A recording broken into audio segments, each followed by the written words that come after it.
نہیں ہے. آج ہمیں یہ فیصلہ کرنا ہوگا کہ ہم ایک ہیں اور قومی مفاد کی خاطر تقسیم ہونے سے انکار کرتے ہیں. اگر ہم ایسا کرنے میں کامیاب ہو گئے تو پھر یہ کانفرنس کامیاب ہے. ایسا کرنے میں اگر ہم کامیاب ہو گئے تو یہ کانفرنس ہماری تاریخ کا بڑا سنگ میل بن سکتی ہے. اب ڈیوائڈ اینڈ رول کا یہ ہتھیار وکلاء، دانشوروں، تاجروں، صنعت کاروں اور میڈیا کے لیے استعمال ہو رہا ہے، بلکہ اب اس کا ہدف عدلیہ بھی ہے. جو جج انصاف اور قانون کی راہ پر چلتا ہے اور دباؤ میں آنے سے انکار کرتا ہے، اسے عہدے سے ہٹانے کی سازشیں شروع ہو جاتی ہیں. جسٹس شوکت عزیز صدیقی اور جسٹس قاضی فائز عیسیٰ کی مثالیں ہمارے سامنے ہیں. یہ دونوں جج صاحبان دیانتداری، سچائی اور امانت داری کی شہرت کے حامل ہیں. آج تک کسی فورم نے یہ تحقیق ضروری نہیں سمجھی کہ جسٹس شوکت عزیز صدیقی نے جو کچھ حلفاً کہا، یعنی حلف پر کہا، اس کا بھی تو جائزہ لیا جائے. بعض امیر ججوں کے ساتھ یہاں ایسا ہی سلوک کیا جاتا ہے. انفارچونیٹلی یہاں انصاف پسند اور امانت دار نہیں بلکہ ایسے منصف تلاش کیے جاتے ہیں جو ان کے ہر جائز اور ناجائز مطالبات تسلیم کریں، ان کے جبر و استبداد اور بلیک میلنگ کے آگے سر تسلیم خم کریں، نظریہ ضرورت بنائیں اور پروان چڑھائیں.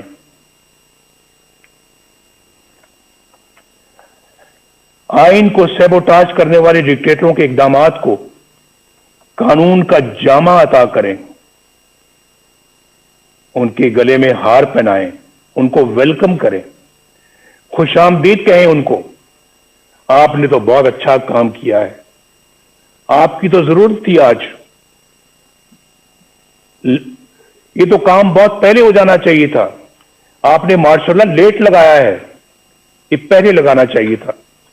سب سے پہلے پلیٹ میں پھول لے کر ان کو پیش کیے جاتے رہے ہیں، اور پھر آرٹیکل 6 جیسے سنگین جرم کے ملزم کو آئین میں ترمیم کا اختیار عطا کیا جاتا ہے. یہ سب تماشا آپ نے اپنی آنکھوں سے دیکھا ہے. اس کے باوجود یہ سب کچھ دوبارہ کہنے کی نوبت آ رہی ہے.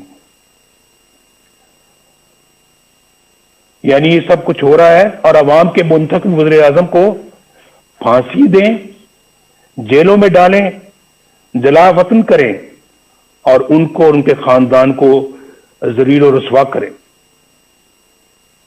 اس کانفرنس کو آئین کی حکمرانی اور ووٹ کی عزت کے تحفظ کے لیے آج ایک جامع لائے عمل تجویز کرنا چاہیے. اگر میثاق جمہوریت کی بنیاد پر کسی نئے میثاق کی تشکیل ضروری ہو تو اس پر غور کیا جانا چاہیے.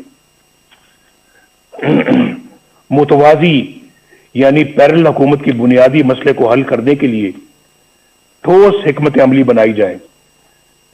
عوام کی رائے پر اپنی رائے مسلط کرنے کا نتیجہ سکوت ڈھاکہ کی شکل میں سامنے آیا تھا، لیکن اس عظیم سانے کو بھی بڑی سرد مہری کے ساتھ فراموش کر دیا گیا. میری تجویز ہے کہ یہ کانفرنس حمود الرحمان کمیشن کی سفارشات کو عوام کے سامنے لائے.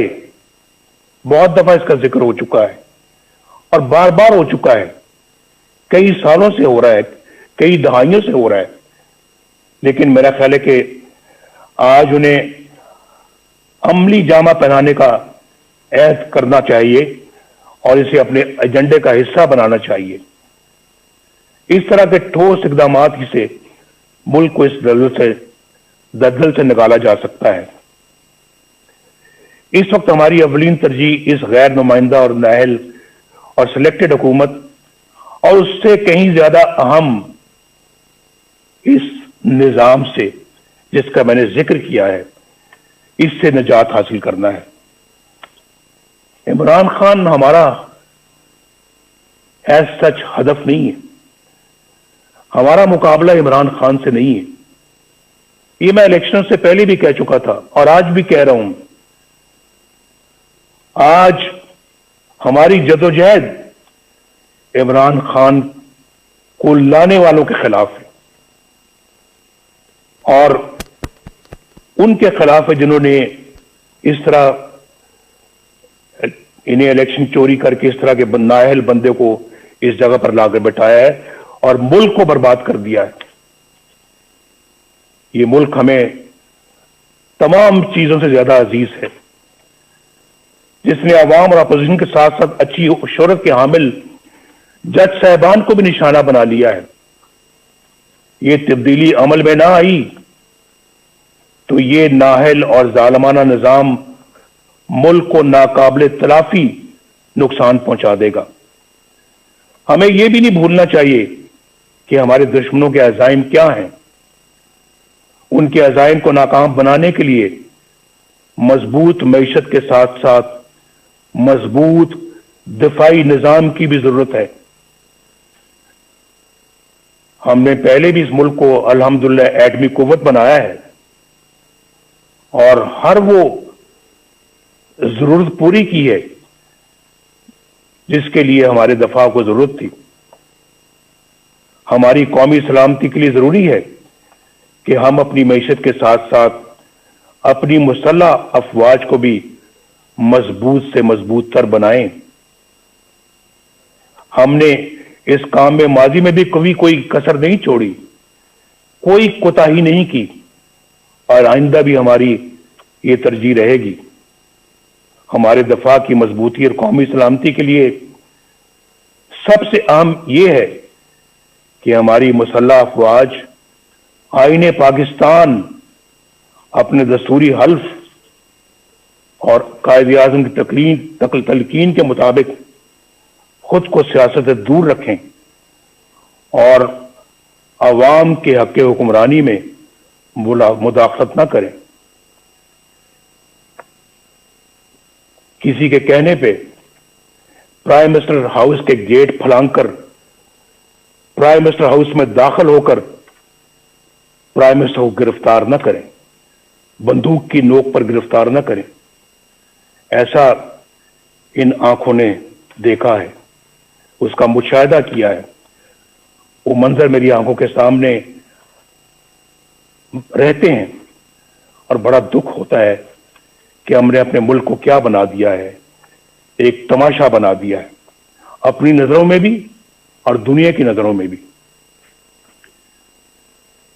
جناب چیئرمین اور معزز خواتین و حضرات، آخر میں آپ کو یقین دلاتا ہوں کہ اے پی سی اتفاق رائے سے جو بھی حکمت عملی اور لائے عمل ترتیب دے گی، مسلم لیگ نون اس کا بھرپور ساتھ دے گی۔ شہباز شریف صاحب یہاں پر بیٹھے ہیں، ہماری پارٹی کے دیگر قائدین بیٹھے ہیں، انشاءاللہ ہم بھرپور ساتھ دیں گے اور ایک سیکنڈ کے لیے بھی پیچھے نہیں ہٹیں گے۔ میں اپنی یہ گزارش ایک بار پھر دہرانا چاہتا ہوں کہ اے پی سی روایت سے ہٹ کر حقیقی تبدیلی کے لیے ٹھوس اور مؤثر اقدامات تجویز کرے۔ ہمارے کئی دوست آج قید و بند کی صعوبتیں کاٹ رہے ہیں۔ جناب خورشید شاہ صاحب، کورونا میں مبتلا حمزہ شہباز شریف صاحب، میر شکیل الرحمان صاحب اور دیگر ساتھی ناکردہ گناہوں کی سزا میں جیل کاٹ رہے ہیں۔ ہمارا مقصد بڑا ہے، کل یہی قربانیاں ہماری نئی صبح کی احساس اور ہماری منزل کے حصول کا انشاءاللہ باعث بنے گی۔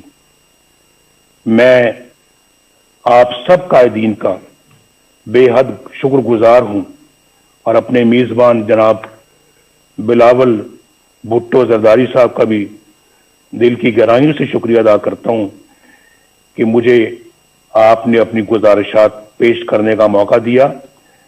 میری اور پوری قوم کی دعائیں آپ کے ساتھ ہیں. اللہ حافظ. پاکستان پائندہ باد.